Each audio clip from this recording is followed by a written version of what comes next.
Okay, so these are 10 Qs, so we're breaking into single digit Q. So at 10 Q, I want to see, like when I teach my students, I want my double digit Q students to be very good at single purpose moves. And then at single digit Q, we start adding on um, more than one purpose. And what that means is if I play defense, I'm playing defense and I do it well. Is if I need to run away, I run away without getting cut. Okay. But then a good example of that is boop, boop, boop, boop. If I'm double digit Q and I'm white, I'm weak, so I want to run away. Okay, good. Single purpose, you did your job, you do it well. Okay, that's all you need to get to thank you. But to get beyond that, we need to add on a little bit more, which is more awareness of other stuff. So, like for example, these two can connect under you if we just play like this, right? They can just cut through you. Okay, so now let's play defense while also keeping our opponent weak, and then we get a little bit different sequence, and we just get a little bit more power. We're doing the exact same thing. We're running away without getting cut, but we have to do it with a little bit more power. That's what I think is the difference. The um, the average difference of double digit to single digit is just understanding your job, doing your job well, and then maybe adding on a little bit flavor at single digit Q. This one is losing on the fourth move. I just approach bad fighting spirit.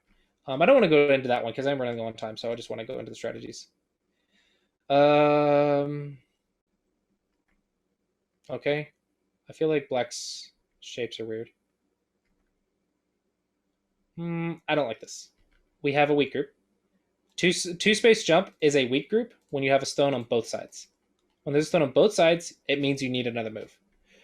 And I don't see a reason not to play another move. Black's also weak. Attack. Just stay connected, right? Keep black weak. Maybe we just do something simple. Maybe just run away without getting cut. If we jump, maybe there's a peep and a cut. So maybe you're worried about that. So just play diagonal. Just get out as far as you can without getting cut. If flag goes here, who cares? Just run away. Just run away. Like maybe here, here, here. Just run away. And then you can also, if you're breaking the single tree, you can also start looking, does black have time to do this? What if I do this? Right? What if I do this? Start reading the Aji, looking for chances. So maybe I can attach. Maybe I can just cut. Maybe I can defend by attacking. But I think black's a little too weak to attack here, but white shouldn't leave. There's a lot going on right here that white should respond to.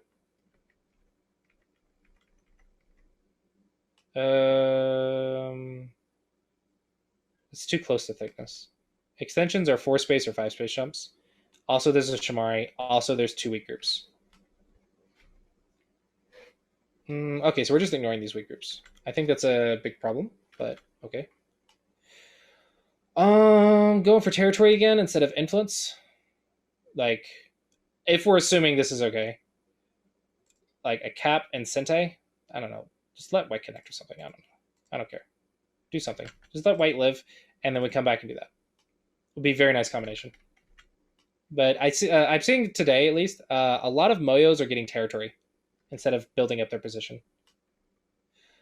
It feels like the wrong space for both sides. If I'm going from this stone, I want to go here. If I'm going from this stone, 5 or 4 is both okay, but 5 is more common. But I think the AI likes 4. But if we're looking at these two, then wouldn't you want to be closer to these two? I don't know.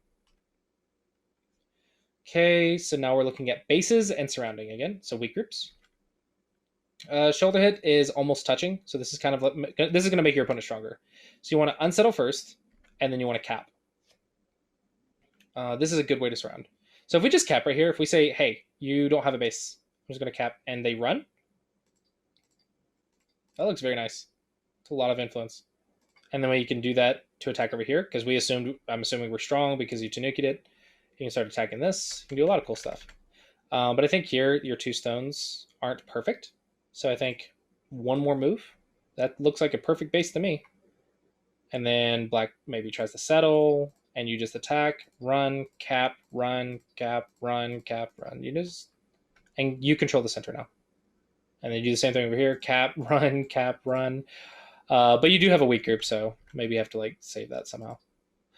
But just the attacking fundamentals. Caps, shoulder hits can be good for getting around something, but like you wouldn't want to touch a weak stone because it makes both sides strong.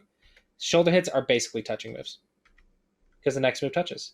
2-on-2, you want to go up, not down, because if you go down, it can lead to a liberty problem for you. So normally it's double Hane, but maybe since we're so weak, we can't double Hane. But what I can do is maybe squeeze you to get out faster. You never know. Liberty problems can create all kinds of Tsujis. You want to make your eye space like this. This is the armpit. If this is the shoulder, this is the armpit. This just leads to a double Hane. And I am the attacker, so I can double Hane. So just here. So I would say in this game, the big stuff I'm saying, this is, I would never, ever, ever respond to this. Get around your opponent. There's no eyes on the first line like this. Like you could, at any time you can throw in, you can Atari. There's no eyes on the first line.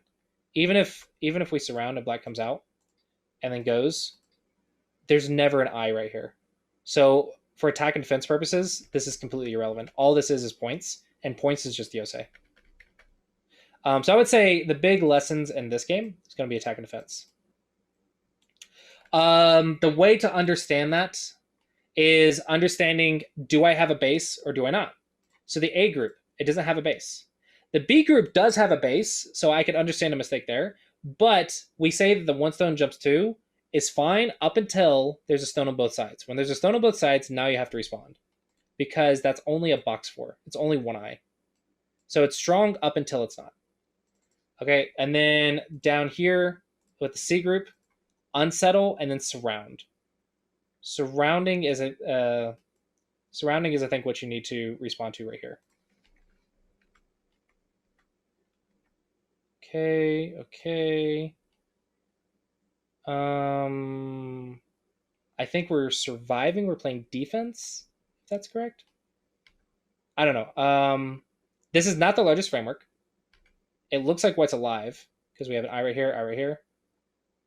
So we can surround or we can play the largest framework, which is either the left side or the right side. So yeah, I think the conclusions that I want to give from today for all the games is understanding the lines of the Moyos, like Moyo versus Moyo. Build while reducing. Is a very great strategy for Moyo versus Moyo. Josekis, it seems like there's for this level, there's a lot of Joseki mistakes. So make sure you research the Josekis. Remember what I said about playing the same opening for a month. Use wall theory. And really just look up your Josekis and just start learning them one at a time, one by one. And just update your Josekis because the opening will make the middle game so much easier. If you have a strong opening, your middle game is just going to be so much easier.